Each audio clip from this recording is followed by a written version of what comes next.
Bonjour et bienvenue dans le point sur l'actualité par l'IA. En République démocratique du Congo, une décision inédite vient bouleverser le système éducatif. Les filles enceintes pourront désormais poursuivre leur scolarité. Une mesure saluée par l'ONU et plusieurs ONG comme une avancée significative pour l'égalité des genres, mais qui divise profondément la société congolaise. Faut-il y voir un progrès social ou une porte ouverte à la banalisation des grossesses précoces? Voici le point. Bienvenue. Aujourd'hui, on se penche sur un sujet assez remuant en République démocratique du Congo, une nouvelle règle qui pourrait bien changer la vie de milliers de jeunes filles. Le truc, c'est que tomber enceinte, ça ne devrait plus vouloir dire fin de l'école. Pour en parler, on s'appuie sur pas mal de sources, presse locale, internationale, Radio Okapi, RFI, actualité.cd, tout ça. Et puis, bien sûr, les réactions très fortes sur les réseaux sociaux, les ONG. Notre but, essayer de comprendre cette décision, pourquoi elle est importante et pourquoi, franchement, elle met le feu aux poudres. Allez, on décortique ça ensemble. Alors, pour commencer, c'est quoi exactement cette nouvelle règle? On parle d'une circulaire du ministère de l'Éducation. Elle date du 14 juillet 2025 et elle dit, noir sur blanc, interdit d'exclure ou même de sanctionner une élève parce qu'elle est enceinte. La ministre Raissa Malou a été très claire là-dessus. Rien ne justifie l'exclusion. Mais concrètement, sur le terrain, ça change quoi? Ça change tout. C'est une rupture vraiment radicale. Parce que jusque-là, la pratique, même si c'était pas toujours écrit, c'était l'exclusion, quasi automatique. Ah oui. Ouais. Imaginez un peu le choc pour ces jeunes filles. Des milliers de parcours scolaires brisés net chaque année. C'était souvent leur seule porte de sortie, leur unique chance d'avoir un avenir en fait. Et le gouvernement, comment il justifie ce virage à 180 degrés? Officiellement, l'argument numéro 1, c'est le droit à l'éducation. Pour toutes, c'est simple.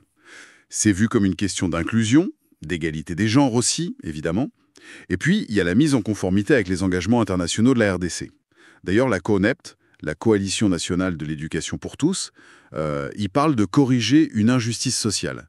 Pour eux, c'est important de voir que ces filles sont souvent elles-mêmes des victimes, tu vois, et que l'exclusion, ça ne fait qu'ajouter à leur détresse, quoi. D'accord. Et cette vision, elle est partagée. Il y a des soutiens. Oui, il y a des soutiens notables, la CONEP, bien sûr, mais aussi l'ANAPECO, l'Association des parents d'élèves, ils sont plutôt pour. Et à l'international, la réaction a été très bonne. Les Nations Unies, par exemple, ont félicité le gouvernement. Ah oui? Ils ont parlé d'une pierre angulaire de l'égalité des sexes et du développement durable. Carrément. Ils connectent ça directement aux objectifs de développement durable, les fameuses ODD, surtout l'ODD 4 sur l'éducation et le 5 sur l'égalité homme-femme. C'est intéressant ça. Pour l'ONU, c'est pas juste une petite règle scolaire, c'est un levier pour le développement de tout pays. C'est fou de voir comment une simple circulaire peut toucher à des enjeux aussi larges, droits humains, développement. Mais, parce qu'il y a un mais, j'imagine, malgré ces appuis importants, ça coince quelque part, non? Les réactions sont vives, c'est ça. Ah oui, très vive. On est très loin du consensus général. L'opposition la plus visible, elle vient de l'Église catholique. L'Église a été très claire. Pas question d'appliquer cette mesure dans ces écoles conventionnées. Ces écoles conventionnées, c'est-à-dire? Ce sont des écoles privées, mais qui fonctionnent sous contrat avec l'État. Elles reçoivent des subventions. Et ça représente, attention, à peu près un quart des écoles du pays. Un quart. C'est énorme. Mais pourquoi ce refus? Quels sont leurs arguments? Ils mettent en avant la morale, la discipline, et puis ils s'appuient aussi sur les termes de leur convention avec l'État qui est assez spécifique. En gros, ils craignent que ça perturbe le bon fonctionnement, l'ordre moral des établissements. D'accord. Et au-delà de l'Église, dans la société en général, ça jase, Oh que oui, surtout sur les réseaux sociaux, c'est l'ébullition. Il y a des débats très intenses. Certains, comme l'opposant Seth Kikouni, ont peur que ça banalise le viol sur mineurs. Ils rappellent que la majorité sexuelle est à 18 ans. C'est un argument. Oui. Et d'autres disent que c'est un mauvais signal pour les jeunes, que ça pourrait même être vu comme une sorte d'incitation ou que ça donne une mauvaise image de l'école. On a même vu passer des images chocs, tu sais, des caricatures faites par IA, avec une classe remplie de filles enceintes, pour frapper les esprits. Ah oui, quand même. Les commentaires sur le net sont parfois assez crus. Certains disent que ça ouvre la voie à l'impunité, que c'est une mauvaise image, ou alors l'idée que chacun doit assumer ses actes. C'est un débat de société très profond qui remonte à la surface. Et face à toutes ces critiques, le gouvernement, il dit quoi? Il essaye de défendre sa position. Oui, le porte-parole Patrick Mouyaya a essayé de clarifier les choses. Il martèle que le but, ce n'est absolument pas d'encourager les grossesses précoces. Pas du tout. L'idée, c'est d'éviter ce qu'il appelle une double peine. La grossesse, qui est déjà une épreuve, plus l'exclusion de l'école. Pour le gouvernement, cette exclusion serait contraire à la Constitution, au droit à l'éducation, pour tous. Et il faut quand même dire qu'il n'a pas que des critiques. Beaucoup de gens applaudissent aussi cette mesure, non? Tout à fait. Il y a aussi beaucoup de soutien.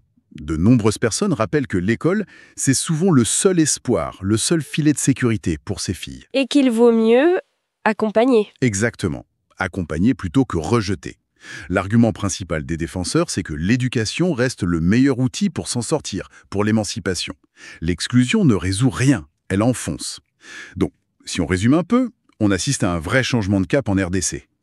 On passe d'une logique où on mettait dehors quasi systématiquement à une politique qui affiche l'inclusion. Une politique qui est d'ailleurs en ligne avec ce qui se fait au niveau international. Mais voilà, cette volonté politique, elle se cogne à des résistances. Culturelles, institutionnelles, avec l'Église catholique en première ligne de cette résistance. Au fond, le cœur du sujet, c'est ça. La volonté de protéger ce droit fondamental à l'éducation pour toutes les filles, quelle que soit leur situation. Et c'est là que ça divise. Une dernière petite réflexion peut-être. Plusieurs de nos sources le soulignent, ces grossesses, elles ne tombent pas du ciel. Elles sont souvent liées à un manque d'autonomie des filles sur leur propre corps, parfois à de la violence, ou simplement à un manque d'infos, d'éducation sexuelle. Alors, la question qu'on pourrait se poser, c'est si on arrivait à s'attaquer plus directement à ces causes profondes, en amont, est-ce que ça ne changerait pas complètement les termes du débat ?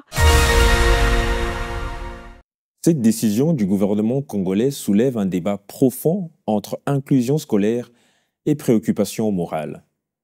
Et vous, qu'en pensez-vous? Faut-il applaudir cette avancée pour les droits des jeunes filles ou craindre une banalisation des grossesses précoces? Partagez votre avis en commentaire sur nos pages Facebook, Twitter et Instagram. Les débats continuent avec vous.